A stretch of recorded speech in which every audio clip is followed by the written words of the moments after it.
नमस्कार। कभी सोचा है कि रात में जो आसमान में तारे दिखते हैं वो सिर्फ रोशनी के चमकते हुए डॉट्स नहीं है? क्या हो अगर वो इससे कहीं ज्यादा हो? आज हम एक ऐसी ही कमाल की पुरानी टेक्निक के बारे में बात करने वाले हैं जो हमें इन तारों मतलब नक्षत्रों की असली एनर्जी से कनेक्ट कर सकती है। तो चलिए इस कॉस्मिक मिस्ट्री को थोड़ा सुलझाते हैं। बस 1 मिनट के लिए सोच के देखिए। हम सब नक्षत्रों को क्या समझते हैं? आसमान में कुछ सुंदर से पैटर्न्स है ना? लेकिन क्या हो अगर वो सिर्फ दूर की चीजें हों ही नहीं? सोचिए, अगर वो एनर्जी और इंफॉर्मेशन के एक्टिव चैनल्स हों जो हमसे कम्युनिकेट करने की कोशिश कर रहे हों। और सुनिए, ये कोई हवाई बात नहीं है, कोई फैंटेसी नहीं है। डॉक्टर अर्जुन पई कहते हैं कि इन 27 नक्षत्रों को प्राचीन एडवांस्ड सिविलाइजेशंस की तरह देखना चाहिए, जैसे वो हमारे साथ एक कम्युनिकेशन चैनल बना रही हैं। हमें बस उस चैनल को ट्यून इन करना सीखना है।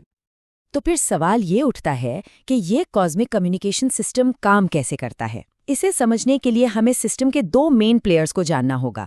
एक वो जो एनर्जी पैदा करता है और दूसरा वो जो उसे हम तक पहुंचाता है। तो सबसे पहले आते हैं नक्षत्र।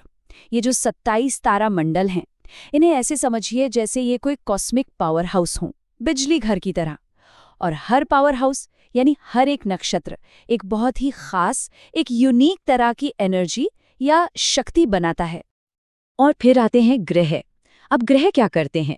वो एक ट्रांसमीटर की तरह हैं।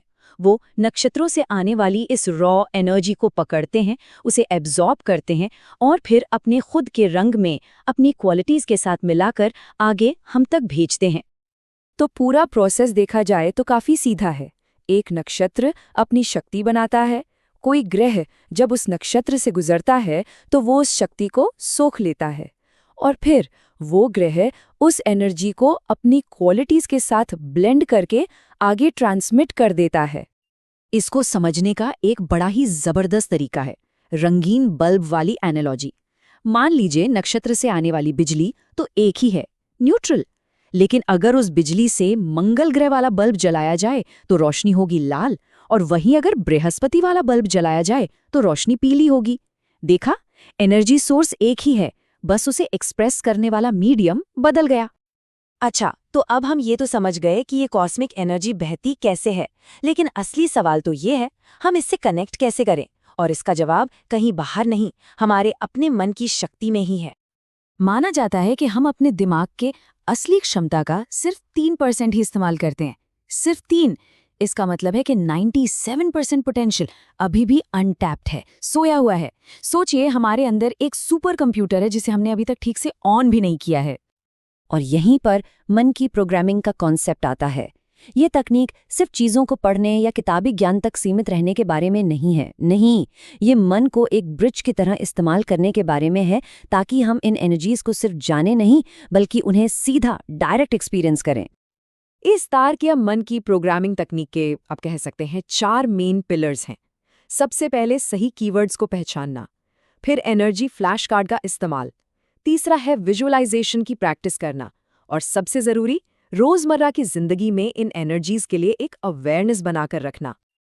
चलिए, अब थ्योरी बहुत हो गई, इन सब बातों को प्रैक्टिकल में डालकर देखते हैं।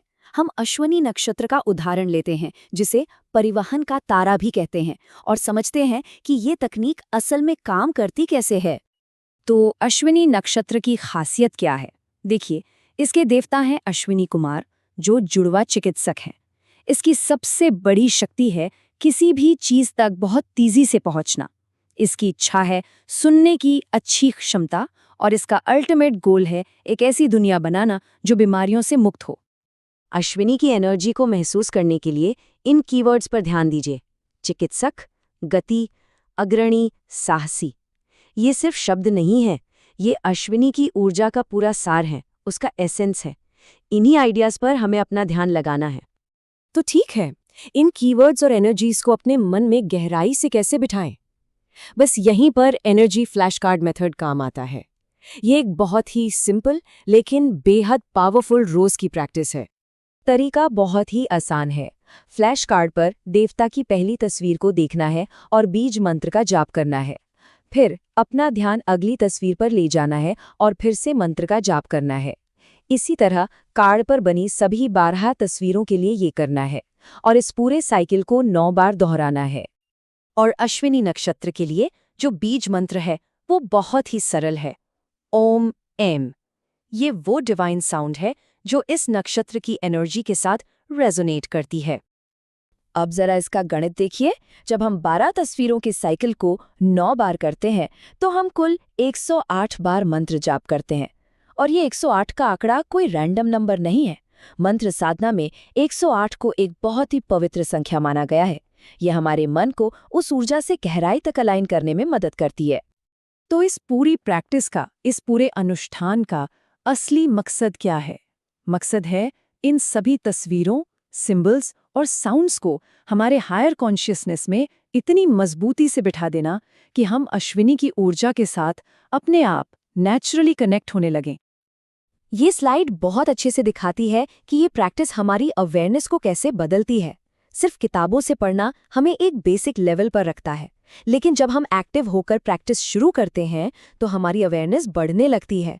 और आखिर में जब हम तार्किक मन संरेखण की स्थिति में पहुंचते हैं तो हम ब्रह्मांड की उस लय के साथ पूरी तरह सिंक हो जाते हैं।